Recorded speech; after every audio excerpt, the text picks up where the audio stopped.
The Hurricanes captain comes up big, and the Stanley Cup Final is tied at 2 games apiece.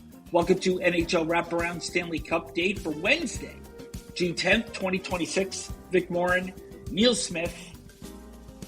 About 270 total minutes have been played in the final thus far, if you include the overtime games in games 2 and 3. But I have to be honest with you, after watching game 4, I never thought that the Golden Knights should ever have been in a position to take a potential 3-1 lead. And indeed, they didn't after last night's game. No, and the thing that you're getting with the Carolina Hurricanes is you're getting these quick starts every single game.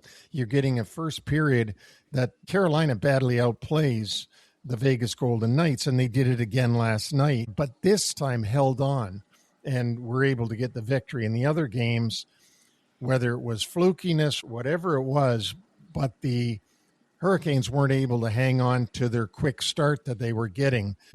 I thought yesterday they looked like they were strong from start to finish.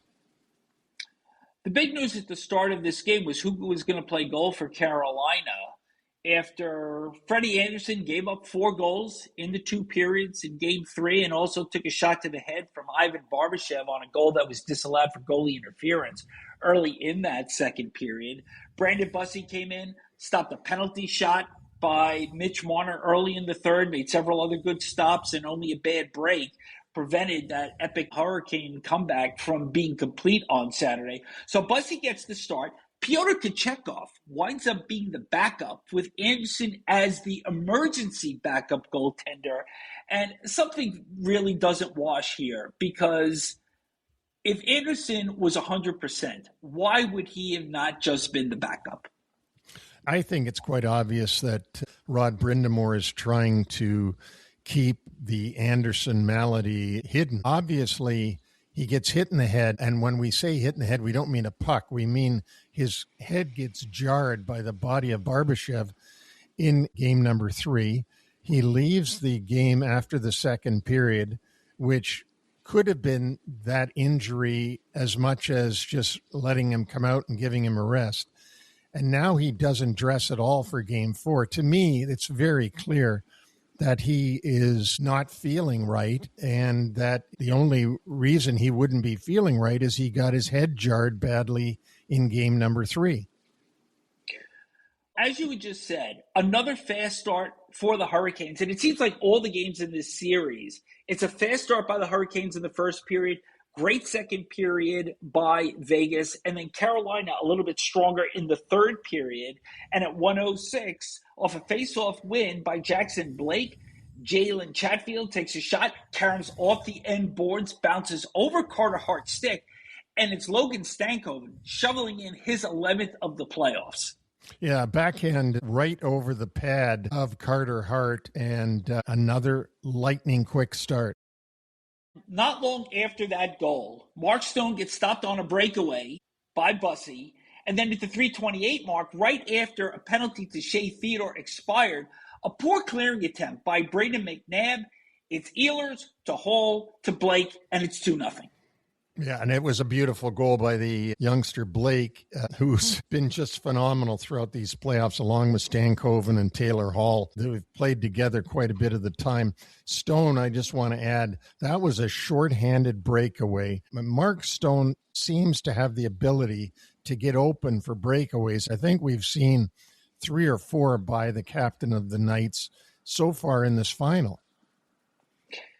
A little less than 4 minutes after the Golden Knights fell down 2-0, he gets his second breakaway of the period and makes it 2-1. And what can you say about Stone for a guy that's not very fast? Always manages to get in behind the defense and create separation to make a play. Yeah, he does. He's got a phenomenal ability to sense when to jump. And then also on the goal on Bussi, he made the right move. He went over to Bussi's stick side, which is, of course, his left hand, and snuck it in about a 2-inch gap between the skate and the post when Bussi had stretched out completely. It was a phenomenal goal. And at that point, it really brought the crowd to life in T-Mobile Center. And you thought that here come the Knights. but a penalty for too many men on ice, and they actually had too many men on ice. They actually had 7 skaters out there, plus Carter Hart, so they had 8 guys out there.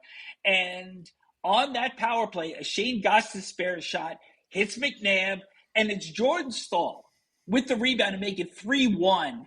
He becomes the first player since Mike Bossy in 1982 to score in the first 4 games of the final, and you were certainly familiar with that final because you collected the second of your 3 Stanley Cup rings there. That's exactly right. And Mike Bossy was phenomenal. Of course, they eliminated the Vancouver Canucks in 4 straight games that year. But I got to say about the Staal goal to make it 3-1. I mean, big Jordan Staal, he's a tough guy to cover. He's a tough guy to move, but they didn't even try to hit him or move him. It seemed like the defensemen were frozen around him, and he was able to bang that rebound in. He's just doing so many little things well, winning faceoffs, scoring with shots from distance, scoring from in close. And I think this is a component of the offense that he is providing that is really supplementing the lack of contribution coming from that first line of Aho, Svechnikov, and Jarvis. Absolutely. And this is the captain's 20th season in the NHL. You have to go back 19 years to when he won his only Stanley Cup, and that was with the Pittsburgh Penguins. Remember, he was a very, very high pick in the draft by the Penguins and later traded to the Carolina Hurricanes. But he's having a phenomenal series. And you know, Vic, if it weren't for Stankoven, Blake, Staal, and you can probably name Taylor Hall and several others. If it wasn't for that secondary scoring that they're providing, they wouldn't be in the position they're in, and this series could almost be over. This was almost 4-1 at the end of the first period because the aforementioned Taylor Hall stopped on a breakaway by Carter Hart with 21 seconds left, and then Braden McNabb, his third piece of bad luck in the first period, has a shot go in, but just after the clock expired. So we end the first 3-1, and this is just playing to script as we've seen throughout this series. Think about it. You don't see that in regular season games very often where a team outshoots the other team, and especially the road team outshoots the home team 14-5 in the first period. But it just goes to show you again, this is Rod Brindamore's team and how they play. You once said during the regular season they start shooting in the parking lot, and that's really true. I mean, they come out guns a-blazing every game. But we had also said that the second periods by Vegas were particularly strong, and they had outscored the Hurricanes 7-1 in the second period, entering this game at 4:22. It's Mitch Marner to Rasmus Andersson, who circles the net and centers to William Karlsson to make it 3-2. And then with under 3 minutes left in the second, Sean Walker kind of gets caught in the offensive zone. It results in a partial 2-on-1. And it's Brett Howden with his 14th of the postseason going high glove on Bussy to make it 3-3. And the one thing that I want to point out here, Neil, is just considering these are supposed to be the 2 best teams that are left, the number of bad decisions, defensive breakdowns, missed coverages, players overloading to one side, it's really remarkable in its own way. And it is. And you know what? We have to mention Howden here as well, because we just gave accolades to the secondary scoring of the Carolina Hurricanes. How about Howden? 14 goals in the playoffs, including a phenomenal final series so far. If it weren't for Howden, who knows where the Vegas Golden Knights would be if they were just depending on their star players. Of course, Marner's one of their star players that's giving more than his share of offense throughout this series. So we go to the third even. Jack Eichel hits a crossbar during a Vegas power play early in the period, and then at 6:32, just an awful turnover by Shea Theodore, and it wasn't even real hard pressure. Seth Jarvis gets stopped initially, but then the puck finds its way to Ehlers, over to Staal for his second of the game and 5th of the series to put the Hurricanes out front. And you have to think, Neil, we had been talking before the start of this series, me, you, Craig Button, about who would be potential Conn Smythe Trophy winners. And we kind of landed on Mitch Marner or Brett Howden for Vegas. But when we talked about Carolina, you had said Stankhoven, like with a question in your voice. And you got to think that if Staal maybe scores in one more game and the Hurricanes win this series, could Staal be the Conn Smythe Trophy winner? Because he's certainly in the conversation now. Oh, I think he'd be a favorite of the writers, of the voters, to get the award if the Hurricanes win the Cup, because he's emblematic of the team. I mean, he's the leader. He's the guy that's winning all the faceoffs, and he's putting in goals. That goal that he scored, his fifth of the series, was a goal where he was falling down. He was almost flat out falling down when he put that puck in the net. It was a phenomenal goal. Did we mention Mike Bossy in 1982? Yes. Because Bossy scored a goal where he was actually parallel to the ice on the backhand. And while that wasn't identical, that's what that brought to mind.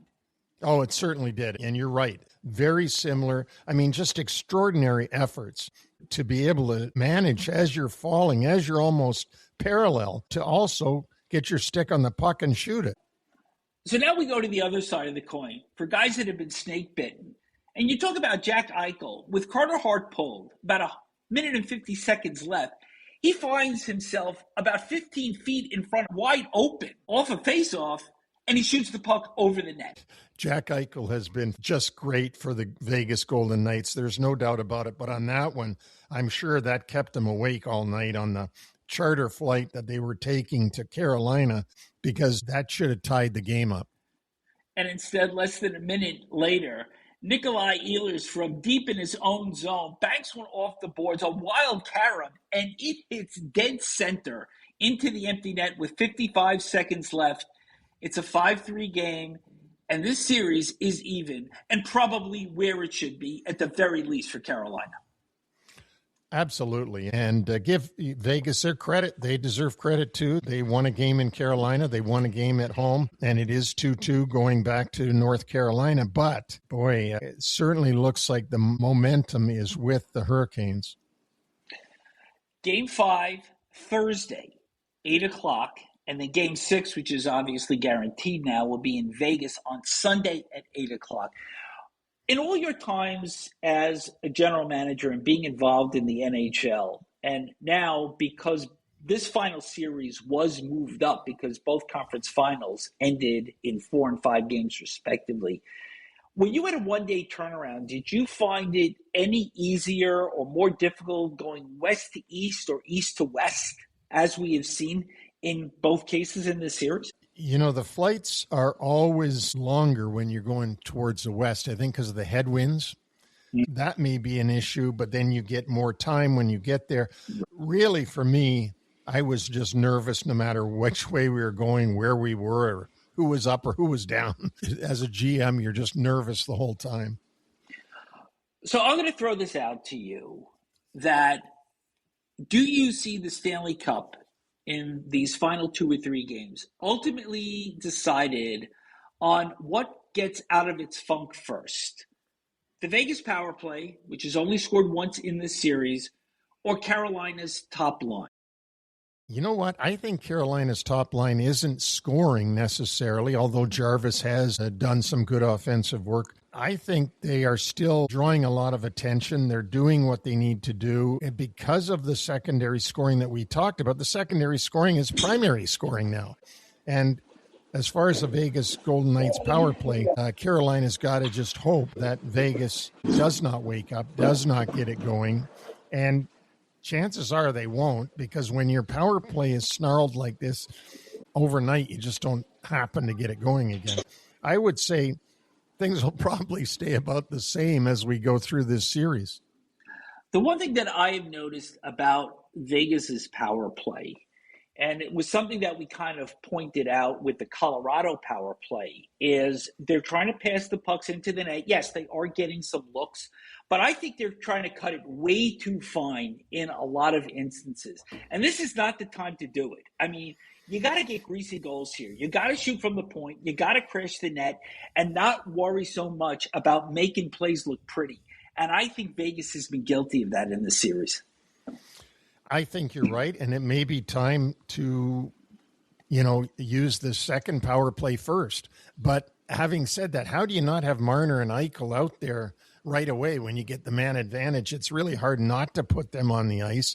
And yet they're the guys that are trying to make everything perfect. And Carolina's not going to let them have a perfect opportunity.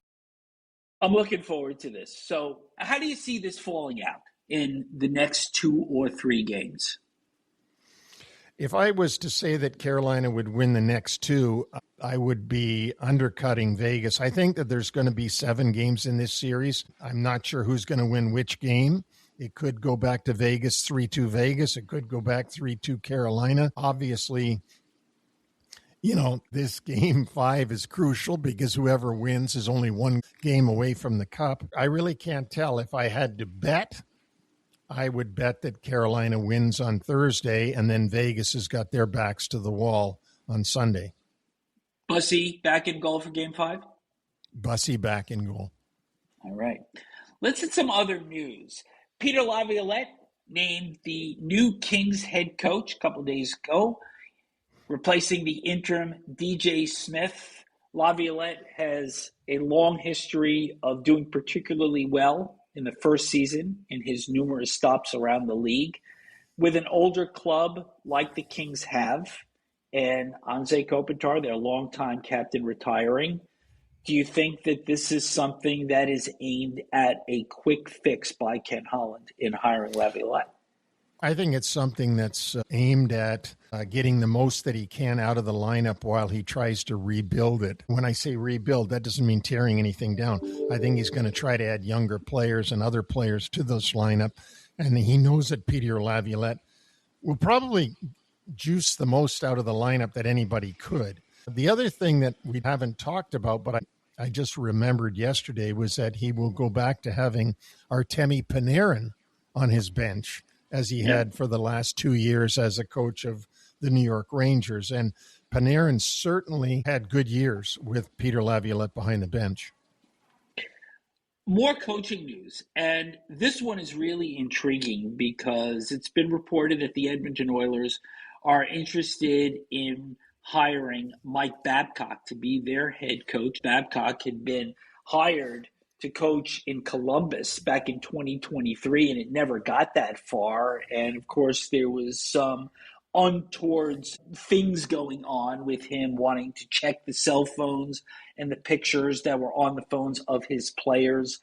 Now, the NHLPA has stepped in, and if the Oilers want to proceed with hiring Babcock, then the NHLPA wants to review the investigation that was made into these allegations before any hiring process can proceed. Yeah, it's very interesting. This must have been an agreement between all the parties when the Columbus Blue Jackets were forced to let him go because of what was going on with him and the players. And I guess somehow the Players Association and the league made an agreement that if Babcock was to come back, both sides had to agree to allow him to come back, because we've certainly never seen the PA get involved in any kind of investigation that goes on with anybody. And I guess the only guy I can think of that might be pushing for Babcock would be Zach Hyman, because he played for Babcock in Toronto and did very well with him. And that's the only way I can think of that perhaps Babcock's name got in there. I don't know how else they would come up with this. It seems kind of strange, but hasn't won a playoff round since 2013. Not that that means he can't win another one, but hasn't won one in 13 years. So it's a real oddity, I think, this one. It's also interesting coming on the heels of the Oilers being denied permission to talk to Bruce Cassidy, who obviously was their first choice.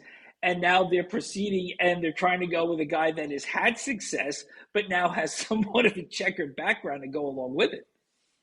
And, you know, the LA Kings, we talked about them hiring Peter Laviolette. They asked twice to talk to Cassidy, and both times were denied by the Vegas Golden Knights. So Vegas has been very strong about not allowing their division to talk to their ex-coach who's still under contract. It'll be interesting to see if Mike Babcock does become the coach of the Oilers. I mean, to me, my first blush is, where's Chris Knobloch in all this? He was a damn good coach for the Oilers. He got them to good places, but I guess his voice got old after only 3 years. It's a head scratcher in Edmonton. How about some more fun and games? Because it's been reported that Dylan Larkin, the captain of the Red Wings, wants out of Detroit. The Wings have not made the playoffs in 10 years. Larkin did make the playoffs the last time the Wings were in his first season in the NHL as a rookie. And now he has requested a trade to one of three teams, Florida, Minnesota, or Vegas. And all three of those teams are going to be somewhat cash limited even after we hit the reset on July 1st. He's got 5 years left on his contract, including the season coming up, at I believe $8.7 million. So we asked Greg Button the other night, who had the hammer? Is it the Red Wings or is it the player? Because Steve Yzerman can say, we're not trading you. You're under contract to us. But Larkin can turn around and say, well, screw you. I'm not coming to camp. I have enough money. He could. He would be giving up a lot of money if he chooses to go that direction. He can't just come back whenever he wants either. You can't say, I'm not coming to training camp if you don't trade me, and then 2 months in say, oh, I'm coming back now. You know, it's not going to be his call. Steve Yzerman is no shrinking violet here. He's going to say, look, if I can't get what I need out of Florida, Minnesota, or Vegas, which I don't see how he does it, he's going to talk to all the other teams and then go to Larkin and say, all right, you want to be traded? I can trade you to, and I'll make it up, Toronto. And if you don't want to go, then I can't trade you. So I think Steve Yzerman has the hammer. Stay tuned on this one. We have one signing to report in Minnesota. Micah McCarron, 6 years, 3.3 AAV to remain with the Wild. I thought this was a great pickup from Nashville at the deadline this year. Big, strong centerman, good speed, good hands, good toughness, and I think at the dollar figure really works well for both parties. I think he was a great pickup by Billy Guerin, the GM of the Minnesota Wild. He did a great job, I thought, in the playoffs. As you said, he's what every team wants, a big man down the middle. He's not a first-line center, maybe not even a second-line center, but he's somewhere in between a 2 and a 3, and a very valuable component. Final note, Gabe Landeskog, captain of the Colorado Avalanche, wins both the Masterton and the Mark Messier Leadership Award. For the Masterton, he beats out two very worthy finalists in Jonathan Toews and Rasmus Dahlin.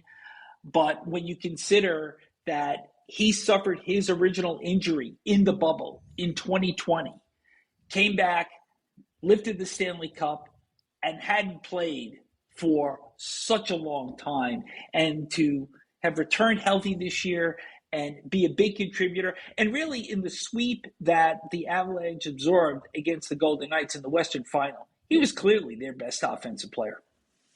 And you know what? He's kept the C longer than anybody's ever had it with the Colorado Avalanche. He's been their captain for a long time. He missed a ton of time trying to get himself and his knee back to playing shape. And when he came back, he's been great for them. And the other thing is he led his team as captain to a President's Trophy season. And remember that this is voted on for the regular season. The Masterton Trophy is for dedication and perseverance. And certainly nobody showed that more than Gabe Landeskog. Jonathan Toews, remarkable that he could come back and play in Winnipeg after missing so much time with what some people called long COVID. We're not really sure what it was, but for him to come back and play was phenomenal. And for Rasmus Dahlin to go through and endure what he endured this year with his fiancée having to have a heart transplant and him having to go back and forth between Sweden and Buffalo, he certainly showed his perseverance and dedication. So all three of them are very worthy candidates. Our website is NHLWraparound.com, and Neil and I will return on Friday with Stanley Cupdate recapping Game 5 between the Hurricanes and Golden Knights. Thanks for tuning in.